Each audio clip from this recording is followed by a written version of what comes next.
আমি আজকে আড্ডার বন্ধুমণি সাবিদিন ইব্রাহিমকে তার সূচনা বক্তব্য দেওয়ার জন্য অনুরোধ করছি। বক্তব্য শেষেই আমরা সরাসরি আড্ডায় চলে যাব। ধন্যবাদ উপস্থাপককে এত সুন্দরভাবে আমার পরিচয় তুলে ধরার জন্য।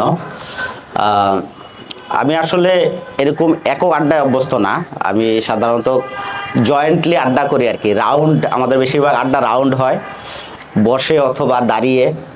আমাদের জীবনের সবচেয়ে বড় সময়গুলা এবং ইম্পর্টেন্ট সময়গুলা এরকম ইম্পর্টেন্ট এবং ইম্প্যাক্টফুল আড্ডায় গিয়েছে। আড্ডা খুব গুরুত্বপূর্ণ, আমি মনে করি যে মানে একবারে জ্ঞান চর্চার একবারে প্রাথমিক দিকটা যদি গ্রিসে আমরা দেখি, সক্রেটিস যেভাবে ডায়ালগ করতেন ডায়ালেকটিক মেথডে, আড্ডার মাধ্যমে সেটা একজনের দুর্বল চিন্তাকে পলিশ করে এটাকে সবল করার যে প্রয়াসটা, আমরা এটা করেছি।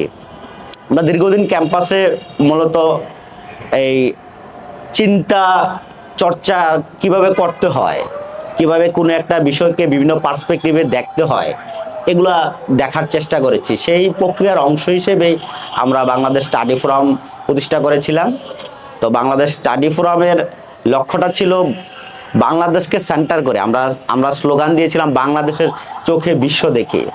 আমাদের বাংলাদেশটা এতদিন বিভিন্ন জন বিভিন্নভাবে দেখতো, তার মতো করে বাংলাদেশকে ডিফাইন করতো। আমরা ভেবেছিলাম যে বাংলাদেশের মানুষকে তার ডিফাইন করা উচিত, তার দেশটা কি, সে কীভাবে বিশ্বে এটা পোর্ট্রে করতে চায়। মোটামুটি এই প্রিন্সিপালকে ধারণ করে আমরা তরুণদের মধ্যে এই জ্ঞান চর্চা, প্রশ্ন করার সংস্কৃতি বিকাশ করার চেষ্টা করেছি। তো ঐতিহ্যের সাথে ঐতিহ্য একটা সমৃদ্ধ এবং রিচ প্রকাশনা। ঐতিহ্যের সাথে আসলে ঐতিহ্যের ব্যক্তিবর্গের আগে ঐতিহ্যের বইয়ের সাথে আমাদের সংযোগ হয়েছে বলা যায়। আমরা ঢাকা ইউনিভার্সিটি সেন্ট্রাল লাইব্রেরিতে যখন পড়তাম তখন দেখতাম যে খুবই সুন্দর রঙের রবীন্দ্র সমগ্র পাওয়া যাচ্ছে, ভেতরের কাগজগুলো খুব সুন্দর, গন্ধ খুব সুন্দর।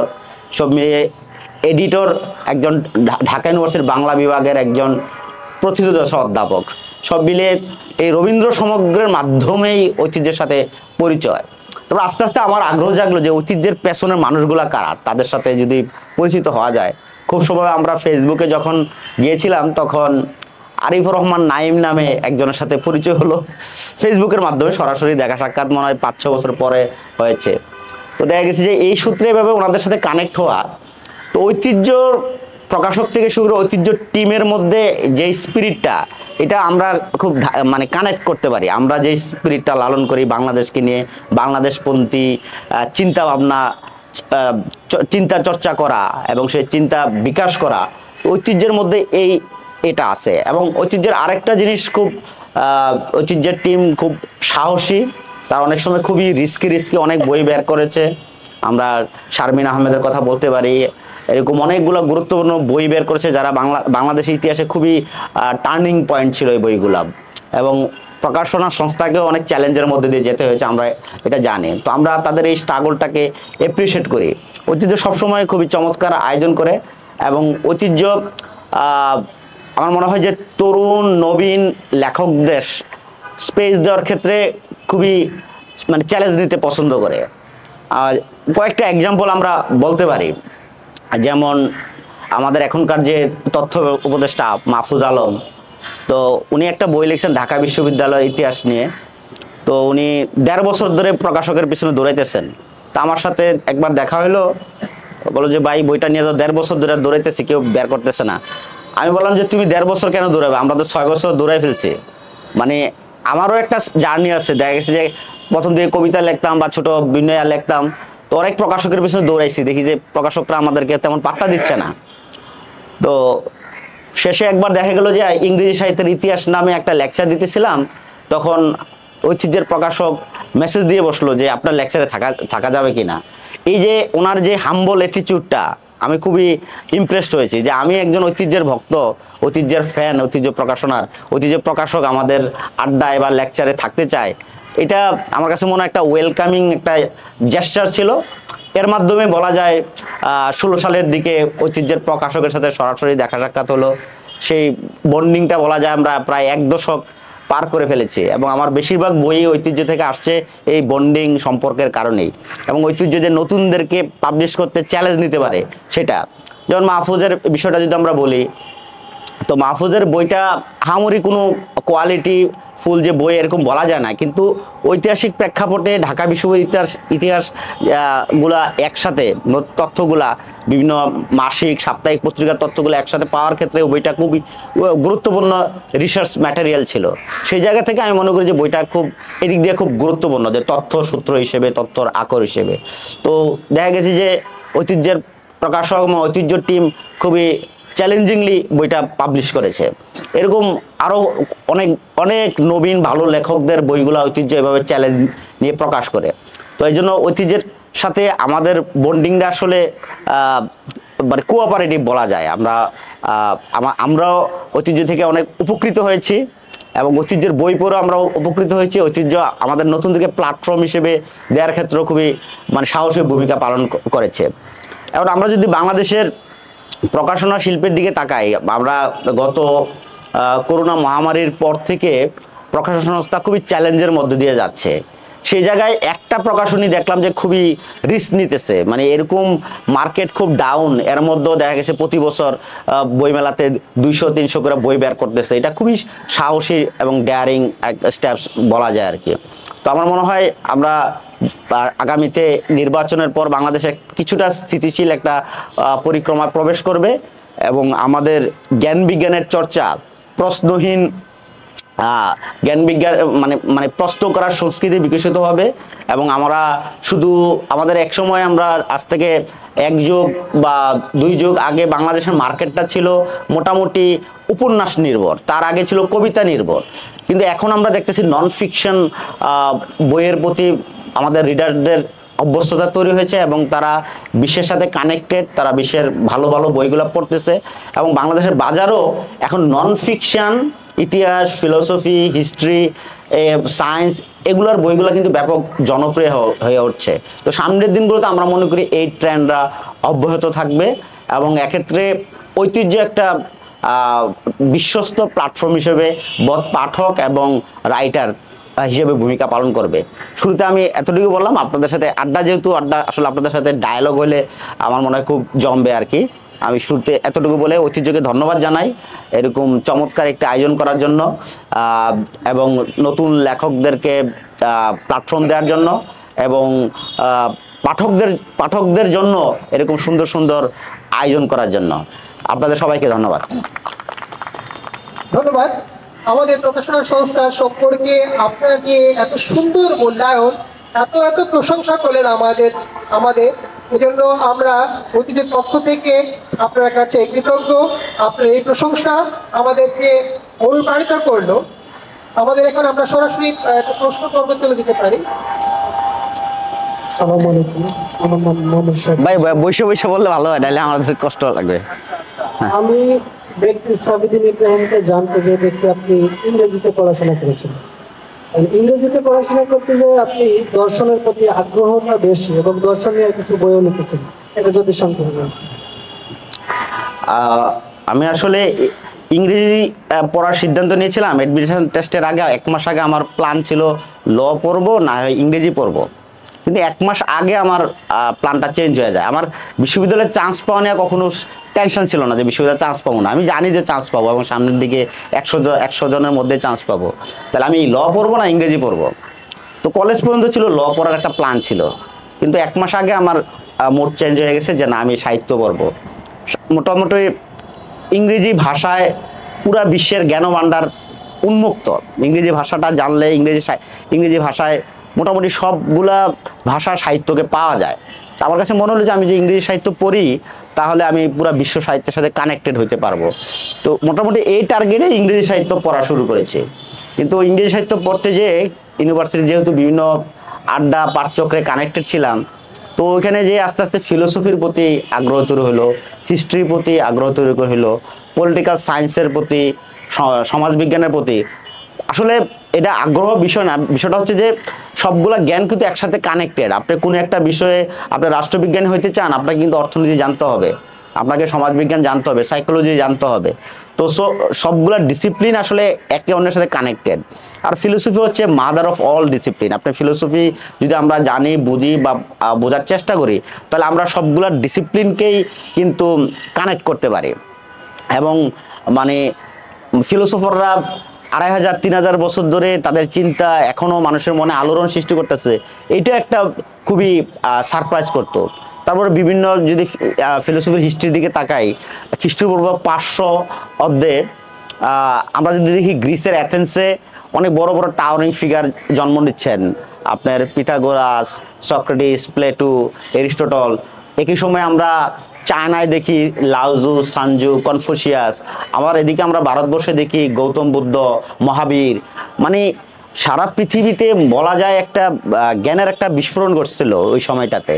তো একজন ফিলোসফার এটা ব্যাখ্যা করছিলেন যে মানুষের জীবন কৈশোর, মানে যৌবন, মধ্যবয়স এবং বার্ধক্য থাকে, একটা হিউম্যান সিভিলাইজেশনেরও এরকম একটা স্টেজ আছে। তো ওই খ্রিস্টপূর্ব 500 অব্দ সময়টাকে বলা হয় যায় মানে হিউম্যান সিভিলাইজেশনের, মানব জাতির ইতিহাসে সবচেয়ে বলা যায় মানে যৌবন পিরিয়ডটা চলতেছিল। এ কারণে সারা পৃথিবীর সবগুলা প্রান্তেই মানে জ্ঞান চর্চার, চিন্তা চর্চার একটা ব্যাপক বিকাশ এবং বিস্ফোরণ ঘটেছিল। আমরা পৃথিবীর সবগুলা প্রান্তেই মানে জ্ঞানের দিক থেকে খুবই মৌলিক এবং শক্তিশালী চিন্তার আমরা দেখতেছি। এই জিনিসগুলো আসলে আমাদেরকে খুবই ভাবাইতো, সারপ্রাইজ করতো। তো ফিলোসফারদের কাজটা কি? ফিলোসফারদের কাজটা হচ্ছে তাদের সময়ের সমস্যাগুলা ধরতে পারা এবং এই সমস্যাগুলা সমাধান খুঁজে বের করা, এবং একই সাথে প্রেজেন্ট এবং ফিউচারকে মানে প্রেজেন্টের সমস্যা সমাধান করা, ভবিষ্যৎকে দেখতে পারা এবং অতীত থেকে শিক্ষা নেওয়া। এই তিনটা কাজ একসাথে করতে পারলেই বলা যায় যে আমরা করতে পারবো। কিন্তু আনফর্চুনেটলি বাংলাদেশে দেখলাম যে ফিলোসফি চর্চার ক্ষেত্রে বাংলা ভাষায় ফিলোসফির ভালো বইপত্র খুবই কম। আমরা যখন পড়তেছিলাম তখন বেশিরভাগই ইংরেজি বই পড়তে হয়েছে। তারপর আমাদের দর্শন বা পলিটিক্যাল সায়েন্স বা অর্থনীতি সহ বিভিন্ন মেজর ডিসিপ্লিনগুলোর পরিভাষা কোষ খুবই দুর্বল আছে। বাংলা একাডেমির অল্প, কিন্তু সেরকম রিচ না। এজন্য মানে বাংলা ভাষাটা বাংলাদেশে এমন অবস্থা জায়গা আছে যে এটা আসলে দর্শন, অন্যান্য জ্ঞান চর্চার ক্ষেত্রে মনে হয় যে একটু দুর্বল একটা ল্যাঙ্গুয়েজ, মানে আনইকুইপ একটা ল্যাঙ্গুয়েজ। তো আমার কাছে মনে হয় যে কোনো ভাষায় সাধারণত ওই দেশের সেরা পণ্ডিতরা যদি লেখালেখি করেন, অনুবাদ করেন, তাহলে ওই ল্যাঙ্গুয়েজটা দাঁড়ায়। যেমন আমরা রবীন্দ্রনাথ ঠাকুরের কথা যদি, রবীন্দ্রনাথ ঠাকুর কিন্তু খুবই সুন্দর অনুবাদ করেছেন। উনি ম্যাকবেথের কয়েকটা সিন অনুবাদ করেছেন। তারপরে জার্মান কয়েকজন কবির প্রায় 80-90টা কবিতা অনুবাদ করেছেন।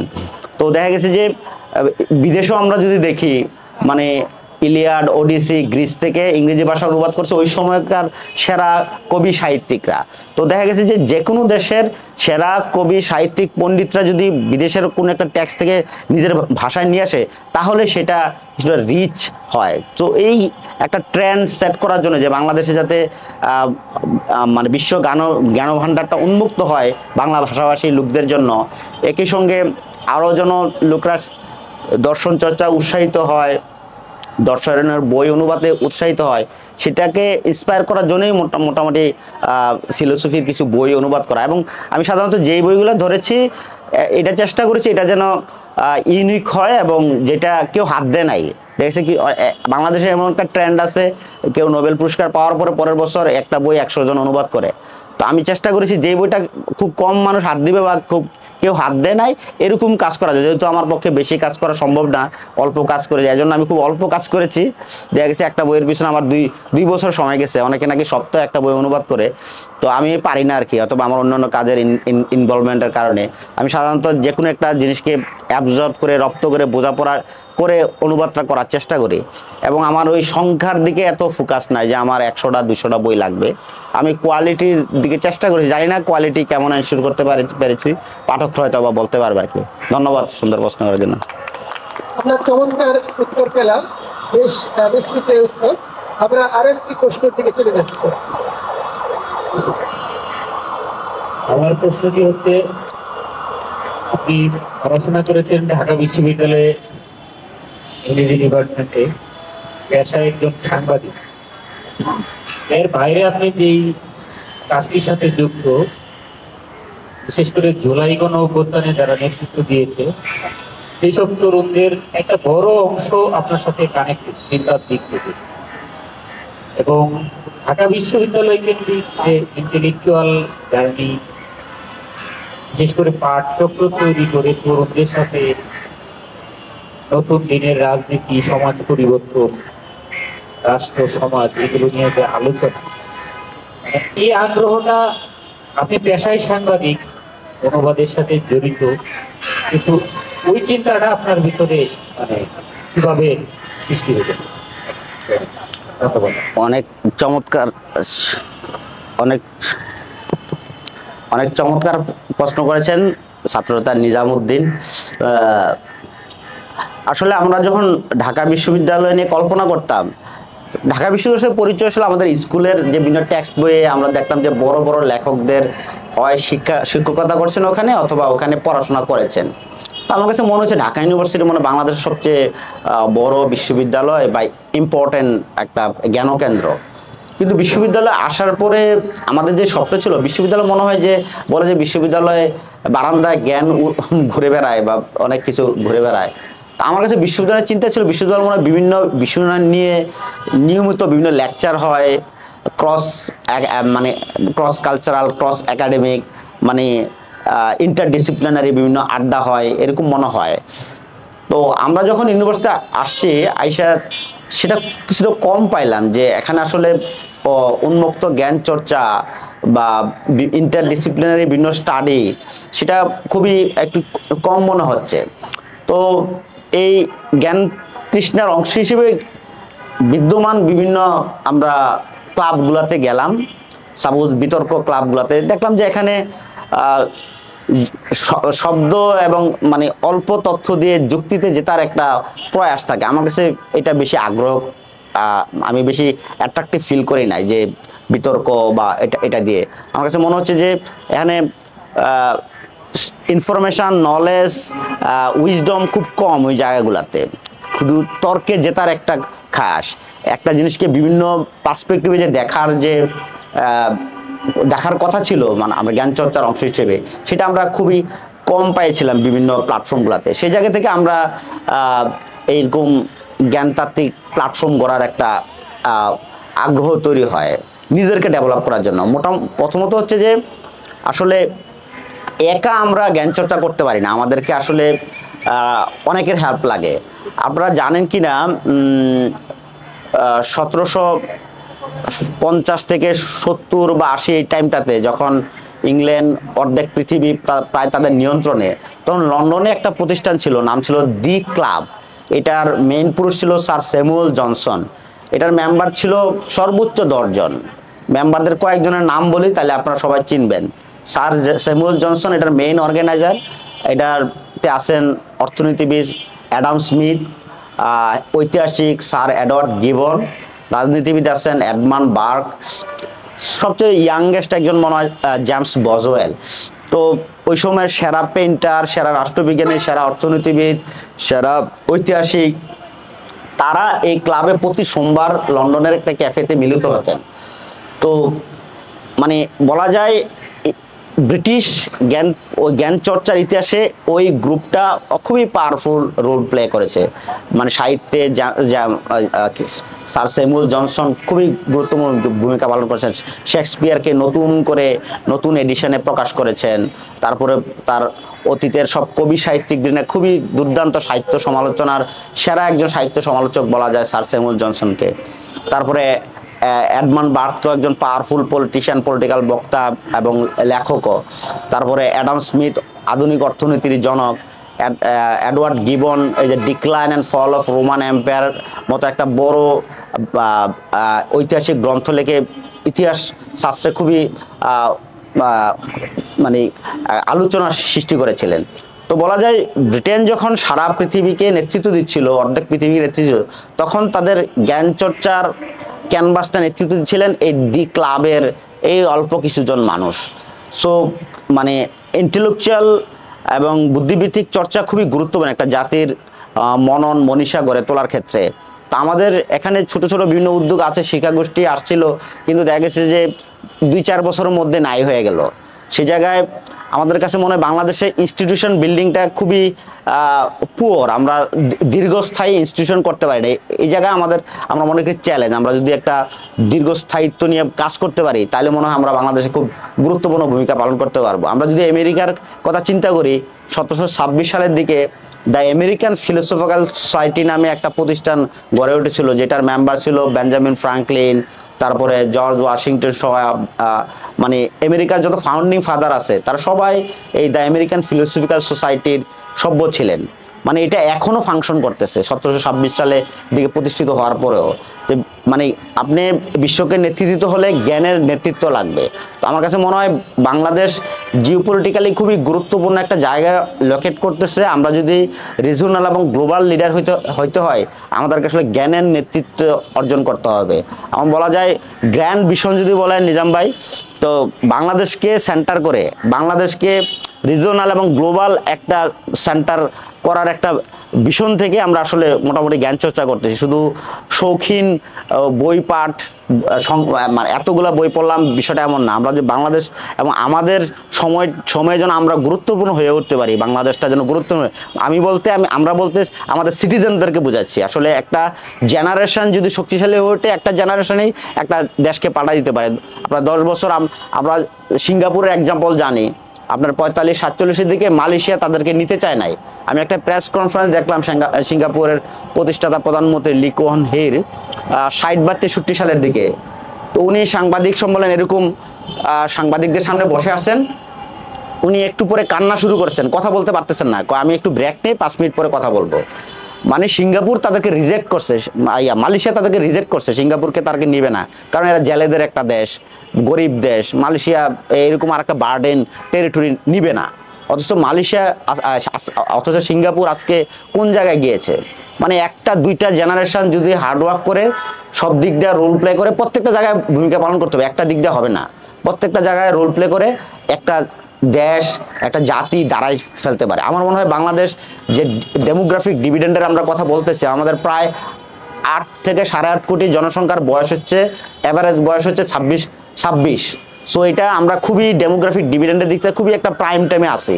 আমরা যদি এই সময়ে সবগুলো সেক্টরে গুরুত্বপূর্ণ ভূমিকা পালন করতে পারি, আমরা যদি হিউম্যান ডেভেলপমেন্ট করতে পারি, শিক্ষা স্বাস্থ্যে ফোকাস দিতে পারি পারফেক্টলি, তাহলে বাংলাদেশ রিয়েলি আগামী 1 দশক বা 2 দশকের মধ্যে রিজিওনাল এবং গ্লোবালি খুবই একটা সম্মানজনক জায়গায় যাবে। তো এই জায়গায় আসলে লেখক, কবি, সাহিত্যিক তাদের ভূমিকা আছে, রাজনীতিবিদদের আরও অনেক ভূমিকা। তো সেই কাজটাকে ফেসিলিটেট করার জন্যই একটা ইনিশিয়েশন। আমরা আসলে আমাদের টার্গেটের 1% অ্যাচিভ করতে পারি, আমরা যে ভিশন দেখি বা স্বপ্ন দেখি, কিন্তু এর মধ্যে আমরা অনেক কিছু অ্যাচিভ করতে পেরেছি। 24-এর গণ অভ্যুত্থান আমাদের একটা বড় অ্যাচিভমেন্ট। 24-এর গণ অভ্যুত্থান সবগুলো চরিত্রই আমাদের কাছে দেখা গেছে ফার্স্ট ইয়ার সেকেন্ড ইয়ারে আমাদের আশপাশে আড্ডায় বিভিন্নভাবে তাদের চিন্তার রনেসটা আমরা দেখেছি, তাদের ইগারনেসটা আমরা দেখেছি। সো আমাদের মনে হয় পসিবল, বাংলাদেশে আরও ভালো পরিবর্তন, ইতিবাচক পরিবর্তন পসিবল, এবং এটা জ্ঞান চর্চায় এটা করতে হবে। ধন্যবাদ। একটি সংগঠন আসলে বিশ্বে যে কত বড় গুরুত্বপূর্ণ ভূমিকা রাখতে পারে সেই কথাটা আপনি বললেন, যে একটি সংগঠনে একই সাথে বিশ্বখ্যাত Edward Gibbon, Samuel Johnson, Edmund Burke, Adam Smith ছিলেন। সেই সংগঠনটি আসলে পৃথিবীতে কত সুদূর প্রসারী ভূমিকা রাখবে এটা বলাই বাহুল্য। বাংলাদেশ হিস্টোরি ফোরামও আমরা আশা করব এরকম একটি সংগঠন হয়ে উঠবে, যে সংগঠন বাংলাদেশের জন্য খুবই সুদূর প্রসারী ভূমিকা রাখবে। আমরা এখন আরেকটি প্রশ্ন চলে যাচ্ছি। আসসালামু আলাইকুম, আমার নাম মোহাম্মদ আবুল আহাদ। এর কাছে আমার একটা প্রশ্ন, আপনার বই জীবন গড়তে বই, এখানে আপনি বিভিন্ন শ্রেণীর পাঠকের কথা বলেছিলেন। এর ভিতরে এক শ্রেণীর পাঠকের কথা আপনি লিখেছিলেন দস্যু প্রজাতির পাঠক। এই ব্যাপারে যদি একটু বিস্তারিত বলতেন, এই পাঠক দস্যু প্রজাতির পাঠক হচ্ছে আসলে সে মানে বই, যে কোনো বই দখল করে ফেলে, নিয়ে ফেলে আর কি। এটা পরে কিনা বিষয়টা এমন না, আছে এরকম পাঠক আছে যে খালি গ্র্যাব করে বই কিনে প্রচুর। তো আমি একবার একটা আড্ডায় ছিলাম 16 সালের দিকে। তো দেখা গেল যে ওই আড্ডায় বলতেছে, আমি নাম বললাম না, প্ল্যাটফর্মটা আপনারা সবাই চিনবেন, রকমারি এটা সহ স্পন্সর ছিল, কিন্তু আয়োজনটা অন্য একটা প্ল্যাটফর্ম করছে। তো একজন বক্তা 7 থেকে 8 মিনিট কথা বললেন আমার বাসায় 15,000 বই আছে, আমার বাসায় এটা আছে এটা আছে। তো আমরা খুব মনোযোগ সহকারে, আমরা স্টাডি ফোরামের তখন 10 জন ছিল, মেবি এখানে মাহফুজ হয়তো বা ছিল, আরও কয়েকজন ছিল তখন ফার্স্ট ইয়ারে পড়ে। তো আমাদের স্টাডি ফোরামের আমরা 10 জনের মতো ছিলাম, দাওয়াতে ছিলাম। তো ওনার 8-10 মিনিট কথায় আমরা একটা ইনসাইটফুল মেসেজ পাইলাম না আর কি। তো ওনার বাসায় 15,000 বই আছে। তো দেখছে বই কালেক্ট এনাফ না, বইটা আসলে আমরা যদি এটা থেকে না নিতে পারি, লেখকের সাথে যদি মানে লেনদেন না করতে পারি, তাহলে এই বই পড়াটা তো প্রকাশকের জন্য ভালো, বই বিক্রি হচ্ছে, এই ধরনের পাঠকও দরকার আছে যে বই কিনবে। মানে আমাদের যেমন এলিটদের একটা সমস্যা কি, ধরেন একটা কৌতুক আছে না যে এক বড় লোকের বউ বাজার করতে গেছে, তো সে এখানে বইও আছে, তো তাকে যখন বললো কিছু বই নেন, না আমার বাসায় একটা বই আছে, মানে মনে হচ্ছে যে এটা নিত্য প্রয়োজন জিনিসের মতো একটা বই হলে চলবে। তো আমাদের আসলে ওই বই কেনার কালচারটা কিন্তু ততটা রিচ না। বাংলাদেশের জন্য দস্যু প্রজাতির পাঠকও জরুরি আছে আর কি, না আমাদের আরও মানে কি যে বলে এনলাইটেন রিডার দরকার, যে লেখকদেরকেও মানে সমৃদ্ধ করতে পারবে। আমরা যদি দেখি, আমি বইতে কার্ল মার্কসের রিডিং হ্যাবিটের কথা বলছি, যে কার্ল মার্কস দেখছে ব্রিটিশ মিউজিয়াম লাইব্রেরিতে সকাল 9টায় যাইতেন, 6টা পর্যন্ত থাকতেন। ওই সময় প্রচুর নোট নিতেন, ওনার নোট টেকিংটা আমার খুব ইমপ্রেসিভ মনে হয়েছে। উনি যে খাতার মধ্যে নোট নিতেন, উনি কয়েকদিন পর পর এগুলো রিভাইজ দিতেন। ওনার যে শার্প মেমোরি, লেখার সময় যে এটা কাজে লাগাইতে পারতেছেন, এটা আসলে নোটের ক্ষমতার কারণে। আবার উনি যে কোনো একটা বই পড়তেছেন, দেখেছে একজন লেখক খুব রাবিশ একটা স্টেটমেন্ট দিচ্ছেন, উনি বইয়ের মধ্যে লিখে রাখতেন, সাইডের মার্জিনগুলো ওনার বিভিন্ন লেখা আঁকিবুকি এগুলোতে ভরপুর থাকতো, যে এটা বলে একটা ইনগেজ রিডার। এই ইনগেজ রিডার আসলে আমাদেরকে এম্পাওয়ার করতে পারে। যেমন জীবন গড়তে বই নিয়ে আমাকে 17 সালে একজন ফোন দিলেন, বাংলাদেশ নৌবাহিনী একজন লেফটেন্যান্ট কমান্ডার, 2006 সাল থেকে উনি নৌবাহিনীতে আছেন, বড় অফিসার। তো উনি আমাকে ফোন দিয়ে আমার বই নিয়ে 17 মিনিটের মতো কথা বললেন। আমি আসলে আপনাকে ফোন দিতাম না, আমি আপনাকে মেইলেই পাঠাইতাম, নাম্বারটা কীভাবে পাইছি এটা পরে বলবো। তা আমার বই নিয়ে দেখলাম যে উনি খুবই দুর্দান্ত অবজারভেশন দিলেন, বইয়ের উইকনেস যেগুলো বললেন আমিও ওনার সাথে এগ্রি করলাম, যে I was looking for such reader, যে আমার যে উইকনেসও আছে এটা উনি ভালোভাবে ধরতে পারছেন। একই সঙ্গে এটা বাংলাদেশে যে একটা ইউনিক বই, যে বই পড়া নিয়ে ক্রিটিক্যাল বই কিন্তু বাংলা ভাষায় খুবই কম। এই বইটার পরে মনে কিছু বই আসছে, কিন্তু আমি যখন এটা লিখছি তখন ভালো ছাত্র কিভাবে হওয়া যায়, বই পড়া খুব জরুরি, এরকম কিছু মনে বইপত্র ছিল, কিন্তু আসলে ক্রিটিক্যাল বইপত্র খুবই কম ছিল আর কি। তো এরকম রিডার কিন্তু খুব গুরুত্বপূর্ণ, যারা মানে একজন রাইটারকেও এনলাইটেন করতে পারে, এনরিচ করতে পারে। তো আমাদের এখানে আসলে কিছু দস্যু প্রজাতির রিডার আছে, এটা খারাপ না, এটা প্রকাশকদের জন্য ভালো, কিন্তু আরও রিচ হওয়া উচিত। আমরা যদি জার্মানির কথা বলি, আপনার জ্ঞান চর্চা, জ্ঞান বিজ্ঞান ফিলোসফিতে গত 1000 বছরে বা 500 বছরে জার্মানি খুবই রিচ একটা। তো অনেকের পারিবারিক লাইব্রেরিতে 1-2 লাখ বই থাকে। আমরা যদি দেখি যে আমেরিকার ফাউন্ডিং ফাদার, যা আমেরিকার স্বাধীনতার ঘোষণাপত্র লেখছেন, যে থমাস জেফারসন, উনি ভার্জিনিয়া স্টেট ইউনিভার্সিটির প্রতিষ্ঠাতা বলা যায়। উনি তখন ওই ইউনিভার্সিটি খুব সম্ভব 50 বা 55,000 বই দিয়েছেন। আপনি 18 সালের দিকে একজন ইন্ডিভিজুয়ালের কাছে 50,000-এর মতো বই থাকা, মানে এটা তাদের স্কলারলি প্র্যাকটিসের একটা জাতি হিসেবে যে যাবে, লিডার হবে, এটা বোঝা যায় আর কি। তো জার্মানিতে বলা যায় মোটামুটি মিডল ক্লাস বা আপার ক্লাস ফ্যামিলিতে বলা যায় তাদের 1-2 লাখ বই থাকে, এবং বলা যায় এটা আমাদের 5-6 পুরুষ ধরে কালেক্টেড। তো এই কালচারটা কিন্তু বাংলাদেশ দেশের বয়সও দেশ হিসেবে এটা বলা যায় একটা যুবক দেশ। তো আমরা আশা করি সামনে আমরা আর একটু ম্যাচুর হয়ে উঠবো আর কি। তো এখানে লিডারশিপও ম্যাচুর হয়ে উঠতে হবে, বথ লেখক এবং রিডার সবাইকে আর কি। তো থ্যাংক ইউ, খুব সুন্দর প্রশ্ন করেছেন। বই আবার পূজারি হওয়া যাবে না, বই হচ্ছে একটা অবজেক্টই, কিন্তু বইটা গুরুত্বপূর্ণ, এখানে জীবন্ত চিন্তাটা এখানে লেখা থাকে, ওই চিন্তাটা গুরুত্বপূর্ণ। আমি যদি ওই চিন্তার সাথে বোঝাপড়া করতে পারি, টক্কর দিতে পারি, আমার জীবনে যদি এটার মধ্যে ইতিবাচক ইফেক্ট পড়ে, তাহলে এটা জীবন গড়তে বই পড়া হয়। আবার বই কিন্তু আপনার জীবন ধ্বংসও করতে পারে।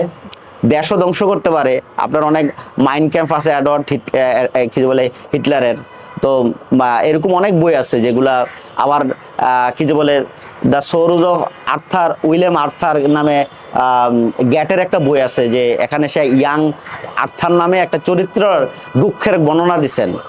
সে শেষ পর্যন্ত সুইসাইড করেন। বলা যায় জার্মানিতে নাকি ওই বছর 18 জন তরুণ সুইসাইড করছে। তো দেখা গেছে যে বইয়ের কিন্তু এরকম পাওয়ার আছে যে মানুষের জীবনে নেতিবাচক ইম্প্যাক্ট রাখারও। সো আমি বইয়ের আসলে ইতিবাচক ইম্প্যাক্টের কথা চিন্তা করেছি, যে বইয়ের পারপাসটা হওয়া উচিত যেন আমাদের জীবনকে গড়া, জীবনকে মহিমান্বিত করা, সোসাইটির সাথে কানেক্ট হওয়া, সোসাইটিতে ইতিবাচক ভূমিকা রাখা, এবং সর্বোপরি পুরা বিশ্ব বা মানব জাতির জন্য কিছু একটা যদি করা যায় আর কি, এরকম একটা লফটিয়ার আইডিয়া আর কি। Thank you. আমরা আড্ডার মানে শেষ প্রান্তেই চলে আসছি। আমাদের হাতে খুব একটা বেশি সময় নেই, কারণ মাগরিবের আজান শুরু হবে একটু পরে। ভাই ওই পেছনে প্রশ্নটুকু আরিফ রে দেন, আরিফ আছে ওই যে বুদ্ধিমান ইসলাম। আমাদের কথা বলো। আরিফ ভাই একটু প্রশ্ন করবেন। কথা হইলে